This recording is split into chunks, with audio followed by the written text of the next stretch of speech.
Drama serial ए इश्क के जुनून के आने वाले एपिसोड बहुत ही मज़ेदार होने वाला है, क्योंकि अब शेरोज़ जल्द ही जेल की सलाखों के पीछे नज़र आएगा। जहां शेरोज़ राहिम को मारने की कोशिश की है और राहिम ने शेरोज़ का चेहरा देख लिया है। तो अगर आपने अभी तक हमारे चैनल को सब्सक्राइब नहीं किया तो जल्दी से हमारे चैनल को सब्सक्राइब करें। जैसा ही शेरोज़ राहिम का नाम दोबारा सुनता है वो बहुत ज़्यादा गुस्से में आ जाता है और ख़ुद को गोली मारने की कोशिश करता है, लेकिन वो ख़ुद को वो गोली नहीं मार पाएगा।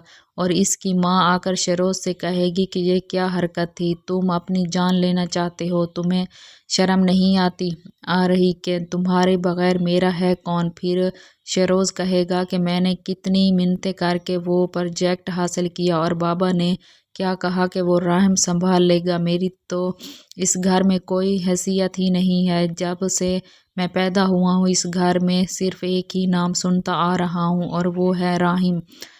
अगर राहिम भाई मामा इस वक्त मेरी ज़िंदगी में ना होते तो बाबा का सारा प्यार और तवज्जो सिर्फ़ और सिर्फ मेरे लिए ही होती, लेकिन तुमने इस यतीम को यहाँ लाकर मुझे यतीम कर दिया। और राहिम भाई का नाम सुनते सुनते मैंने ये मान लिया था कि ये घर का फ़र्द है, सिर्फ़ और सिर्फ मैं हूँ और इस घर का हीरो राहिम भाई हैं।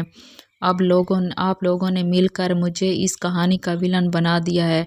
मैं अक्सर सोचता हूँ कि अगर विलन बुरा है तो विलन बनाने वाला हीरो गलत क्यों नहीं है। मामा, एक तरफ राहिम का ये रोना है कि इसकी माँ इसे तवज्जो नहीं देती, बल्कि सारी तवज्जो शेरोज़ को मिलती है, और इधर शेरोज़ का ये रोना है कि मामा सारी तवज्जो राहिम को देते रहे। मुझे तो यही लगता है कि इन दोनों माँ बाप की गलती है, जिन्होंने अपने दोनों बच्चों को सही तरीके से और बराबर मोहब्बत नहीं मिली। जब शेरोज़ आया तो माँ ने इस पर तवज्जो देना शुरू कर दी और अली नवाज़ ने भी जब राहिम घर आया तो इस पर तवज्जो देना शुरू कर दिया और शेरोज़ को अली नवाज़ ने नज़रअंदाज कर दिया।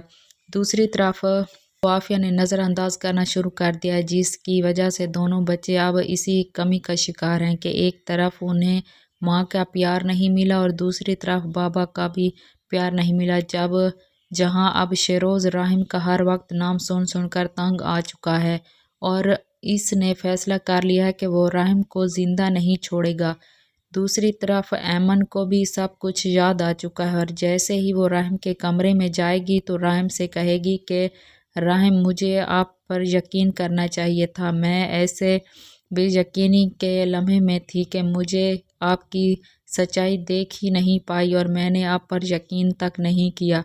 अब आप मुझसे कहते रहे कि ये सब कुछ शेरोज़ ने किया और आप बेकसूर हैं, लेकिन मैं कुछ समझ ही नहीं पाई। जहां मुझे तो यही लग रहा है कि ऐमन सारी की सारी सच्चाई राहिम को बता देगी और कहेगी कि शेरोज़ ने आज मुझे धमकी दी कि अगर मैंने इसका नाम लेने की कोशिश भी की तो वो आपको जान से मार देगा और मैं आपकी जान किसी भी सूरत दांव पर नहीं लगा सकती। जहां दूसरी तरफ अब माहीन भी काफ़ी ज़्यादा परेशान है। अब वो राहिम को अपनी ज़िंदगी में दोबारा कैसे शामिल करे, क्योंकि अब राहिम ऐमन से शादी कर लिया और इसे भी ये बात अच्छी तरह मालूम है कि अब राहिम ऐमन को छोड़कर कभी भी माहीन की तरफ हाथ नहीं बढ़ाएगा। जहां अब शेरोज़ भी अपने माँ बाप की गलती की सज़ा राहिम को देगा, क्योंकि इसे यही लगता है कि इसके बाप ने जो इससे मोहब्बत नहीं की इसकी वजह से राहिम था, इसलिए वो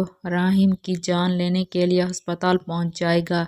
जहां पर शेरोज़ सीधा राहिम के कमरे में जाएगा और जाकर राहिम का ऑक्सीजन मास्क उतार देगा। जैसे ही ऑक्सीजन मास्क उतारेगा तो राहिम को भी होश आ जाएगा। वो आंखें खोलकर शेरोज़ को देख लेगा, जिसके बाद शेरोज़ वहां से भाग जाएगा।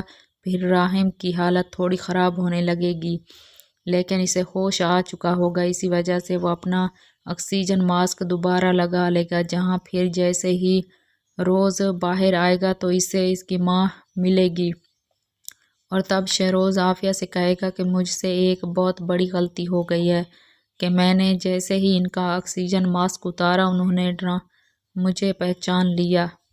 नाजरीन, अगर आपको हमारी वीडियो अच्छी लगे तो वीडियो को लाइक कर दें और चैनल को